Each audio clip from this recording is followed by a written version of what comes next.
everybody, and welcome to the first video on this channel, in which we'll be flying around over the Cascade Mountains in Washington State while we discuss the fascinating tale of where the idea, popularly depicted in movies, that aircraft make a sort of siren sound when they fall from the sky comes from, even though they don't really. Sketch traffic, Aero 5790 Victor, taking off runway 29 and departing to the east. Sketch it.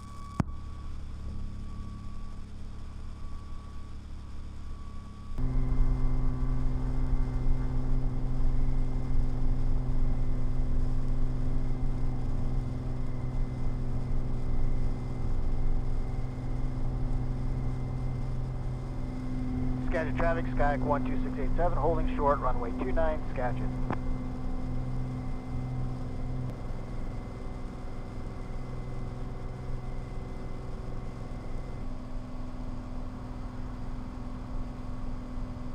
It's a scene which is played out in countless films. An aircraft loses control and snaps into a fatal nosedive. As it plummets earthwards, falling faster and faster, the air fills with a sickening drone, growing louder and more high-pitched until it becomes a shrill banshee wail. This shriek reaches ear-splitting crescendo just as the plane slams into the ground with an almighty bang, throwing up a roiling column of orange flame and black smoke.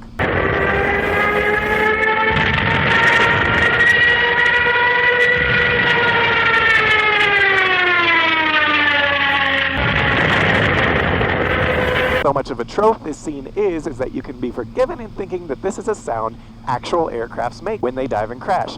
But alas, once again, Hollywood has lied to you. Shocking, I know. For while the drone of a diving aircraft's propeller or jet engine may get louder and more high-pitched as it accelerates and approaches the ground, and the air rushing over the airframe may produce a low whistling sound, outside of sounds the passengers are probably making inside as the plane plummets, almost no aircraft will provide the classic movie shriek.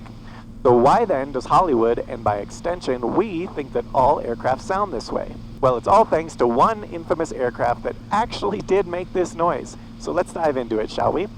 On September 1st, 1939, a Nazi invasion force of 2 million men, 2,750 tanks, and 2,300 aircraft stormed over the border in Poland, overwhelming the defending Polish forces and overrunning the country in a mere 35 days. Popularly known as Blitzkrieg, or Lightning War, but more properly termed something I'm not even going to attempt to pronounce in German, but in English, maneuver warfare, German tactical doctrine relied on two main elements: rapid advance by mechanized units, and close fire support by ground attack aircraft. And no aircraft was more closely associated with the Blitzkrieg than iconic Junkers, the Ju-87 Stuka. First flown in 1935, the Stuka was designed around the newly developed doctrine of dive bombing. Unlike conventional level bombing, which with the crude bomb sights of the time was woefully inaccurate, dive bombing allowed pilots to use the entire aircraft to aim their bombs, allowing for precision low-level strikes. Achieving this precision, however, required Stuka pilots to perform a truly punishing sequence of maneuvers. Upon spotting his target through a bomb sight in the cockpit floor, the pilot rolled the aircraft, inverted, and pulled back on the controls, entering a near vertical dive towards the target. Then, at a predetermined altitude, the pilot released the bomb and pulled out of the dive. This maneuver subjected Stuka pilots to up to 8 Gs, pulling blood away from their brains and causing their vision to dim or gray out. Though most Luftwaffe pilots were young and fit, without modern G-suits or anti-G training, exposure to such accelerations for more than a few seconds could cause them to lose consciousness entirely, with often fatal results, as you might imagine. Meanwhile, the gunner and radio operator in the rear seat had to endure the whole ordeal facing backwards, helpless and hoping the pilot would be able to recover in time in order to withstand the punishing conditions and operate on rough forward airfields. The Stuka was designed to be as robust as possible, with rugged fixed landing gear covered with streamlined fairing or spats. The wing was cranked down in a distinctive inverted gull wing shape to reduce the length of the landing gear struts and improve the pilot's view of the ground, and was fitted with slotted dive brakes to limit the aircraft's vertical speed and special flaps to automatically pull it out of dives. The Stuka first saw service in 1936 in the Spanish Civil War, where it was flown by volunteers of the German Condor Legion in support of Generalissimo Francisco Franco's nationalist forces. The aircraft proved devastatingly effective and was highly feared by Republican forces and Spanish civilians alike. And when Germany invaded Poland in 1939 and France in 1940, the Stuka was right on the front lines leading the advance. But while swarms of dive bombers swoop down and raining death and destruction are terrifying enough, the Stuka made a particular impression thanks to its secret weapon, the Jericho trumpet. named after the Old Testament story in which the Israelites under Joshua brought down the walls of Jericho by following God's command and marching around blowing ram's horns. The Jericho trumpet was a small propeller-driven siren mounted to the Stuka's landing gear struts, which produced a terrifying high-pitched shriek as the aircraft dived toward its target.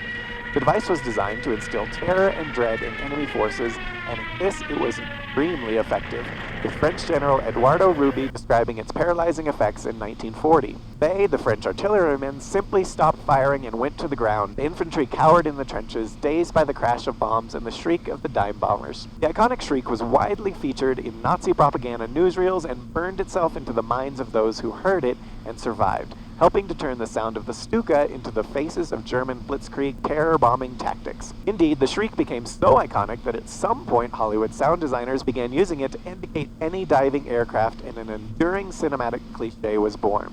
This is rather ironic given the relatively short service life of the Jericho trumpet, which despite its fearsome reputation suffered from a number of shortcomings. For one thing, it produced so much drag that it slowed down the aircraft by 10 knots or approximately 12 miles per hour. While not a huge amount technically, every bit of speed was important for avoiding enemy aircraft fire, and while its banshee wail initially terrified and paralyzed enemy forces, it soon became a liability, giving troops advanced warning of Stuka attack and giving them time to take cover or otherwise get ready with their anti-aircraft guns. Before long, Luftwaffe squadrons began disabling the devices or removing them from their aircraft entirely. Brief, too, was the Stuka's reign as the terror of the battlefield. While highly effective against unarmed civilians or on battlefields where Luftwaffe had total air superiority against modern fighter aircraft like the British Hawker Hurricane or Supermarine Spitfire, the slow and clumsy Stuka was a sitting duck, and in the opening days of the 1940 Battle of Britain, Luftwaffe dive bomber squadrons were all but wiped out by the Royal Air Force. Nonetheless, the venerable Stuka soldiered on until the end of the war. By the time more modern ground attack aircraft like the Focke-Wulf 190 became available in sufficient numbers, the war for Germany was already lost. But while the stock diving scream featured in movies is clearly modeled on the wail of the Stuka's Jericho trumpet, there were indeed a handful of World War II aircraft that wailed, whistled, and screeched without any form of mechanical assistance. For example, the American Douglas SPD Dauntless dive bomber produced a high-pitched wail as it dived due to the air flowing through its perforated dive brakes. So distinctive was this sound that in the U.S. Army Air Force service, the aircraft was known as the A-24 Banshee. The Vought F-4U Corsair fighter also produced a distinctive sound thanks to air flowing through its wing-mounted oil coolers, earning the aircraft the nickname the Whistling Death. Another related stock sound effect which has shown up in countless movies is the high-pitched descending whistle of a bomb or artillery shell falling to the earth. Here again, the Nazis are to blame for this enduring cliché. For once the Jericho sirens started being removed from Stuka dive bombers, the Luftwaffe began fitting whistles to bombs instead, achieving the same terrorizing effect without the accompanying reduction in performance. Such devices were widely copied by other nations. For example, the American version was known as the Bomb Whistle Mark I Mod 1 and was produced by the Ohio Art Company, a toy manufacturer based in Bryan, Ohio. Yet unmodified bomb and shells can still make noises approximating the stock sound effect. In the case of bombs, the sound is caused by air passing through lightning holes cut into the stabilizing fins, or by the thin sheet metal fins themselves vibrating in the airstream. In artillery shells, the sound is typically produced by the driving band, the soft copper band that engages with the cannon's rifling to make the shell spin, interacting with the passing airstream. Indeed, during the First World War, soldiers identified different shells by the distinctive sounds they made, assigning them colorful nicknames like carpet slipper, mouth organ, wipers express, and whiz bang. Smaller shells tended to whistle as they flew past, while larger, heavier shells made a whooshing noise likened to a freight train passing by. However, only low-velocity, high-arcing shells fired from howitzers and trench mortars give such convenient warning of their arrival. Longer-range and direct-fire artillery shells tend to travel faster than the speed of sound, meaning they have already exploded by the time you hear the sound of their flight. As one Vietnam War veteran recalled, "The whistling sound that is made by incoming artillery shells is only heard when the round goes over your head. The whistle sounds that last 2 or 3 seconds, like the ones on old war movies, are artillery shells you don't worry too much about. Those shells would land hundreds of feet from you. The shells that would actually get you were the ones that whistled only for a fraction of a second before hitting the ground, but in that fraction of a second, your mind would hear the whistle very clearly. Measure the length of the sound, calculate how close to you it would land, and give you time to think about it. When the incoming shells didn't go over you, the sound of the explosion was quite different. If the explosion was close, it sounded like a wham, like someone hitting a sheet of corrugated steel with something heavy. The sound became less wham-like and more sharp, like a heavy crack, the further the explosion was from you. If the shells landed close to you, you heard a thud as the shell impacted the ground. This was closely followed by the sudden outward movement of air and the sound wave of the explosion which followed it. Immediately following the sound wave, you would hear strange little noises overhead as the pieces of shrapnel tumbled and flew through the air. These are sounds that you never forget. Yet, despite being grounded in reality, the stock movie bomb whistle invariably gets one thing dead wrong: the steadily descending pitch as the bomb gets closer. Due to the Doppler effect, wherein sound waves are compressed ahead of moving objects and stretched out behind it, when heard from the ground, the pitch of a dropping bomb should get higher, not lower. However, when heard from the bomber aircraft, the pitch would get steadily lower, matching the stock sound. It is thus more likely that the Hollywood sound effect was based on recordings taken aboard bomber aircraft. Now how about a bonus fact? Though the Jericho trumpet may have been short-lived in actual service, its psychological impact was such that after the war, the American CIA went to surprising lengths to create their own version. On May 8, 1958, an unknown CIA officer penned a handwritten memo requesting the development of a siren or screamer-type noisemaker for psychological warfare that could be fitted to a North American P-51 Mustang fighter and would be sufficiently incapacitating to enemy ground troops from an altitude of 300 feet.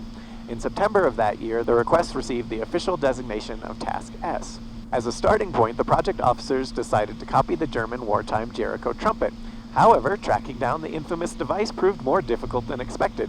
Though the Germans built 6,000 Stukas during the war, by 1958 there were only 2 surviving examples anywhere in the world, one at the Museum of Science and Industry in Chicago and one at the Royal Air Force Museum in London, neither of which was fitted with Jericho trumpets. Neither did any museum appear to have a detached siren in the collection.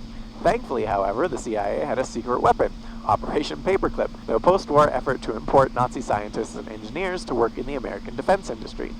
Combing through the paperclip records, the agency located the Jericho trumpet's original designer, Henning von Gerck, working at the Wright-Patterson Air Force Base in Dayton, Ohio. Von Gerck provided drawings and design notes for the device, allowing the CIA to engineer their own improved version, featuring a variable intake that could be controlled from the cockpit to adjust the airflow and sound output. The CIA's noisemaker was tested in January of 1959 aboard a Beechcraft AT-11 training aircraft.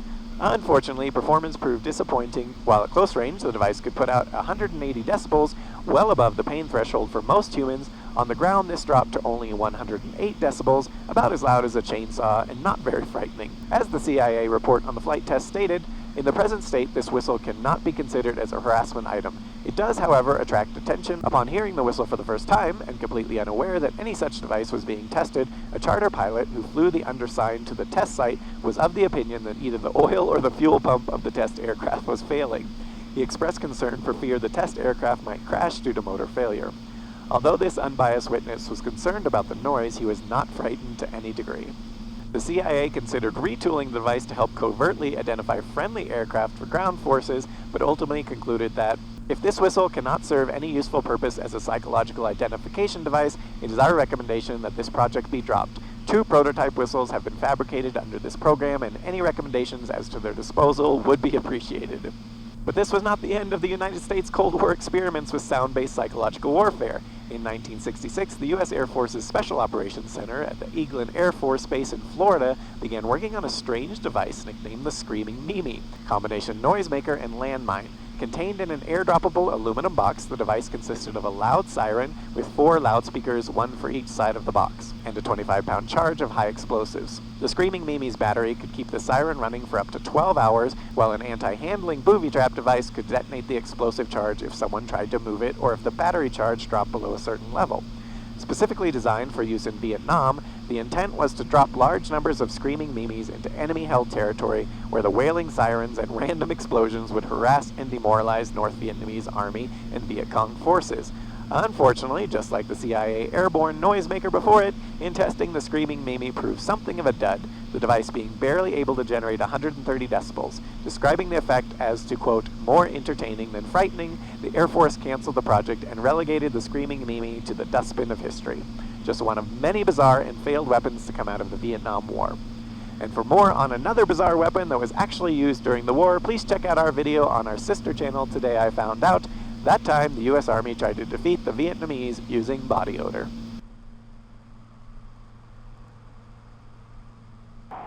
Skagit Regional Airport, automated weather observation 0. Zulu. Wind calm. Visibility more than 10. Sky condition clear below 12,000. Temperature 3 Celsius. Dew point 1 Celsius. Altimeter 3013. Inches of mercury. Scheduled traffic, Air 5790 Victor, about 5 miles to the east at 2000 and descending. Inbound for the 45, left downwind, runway 29, sketch it.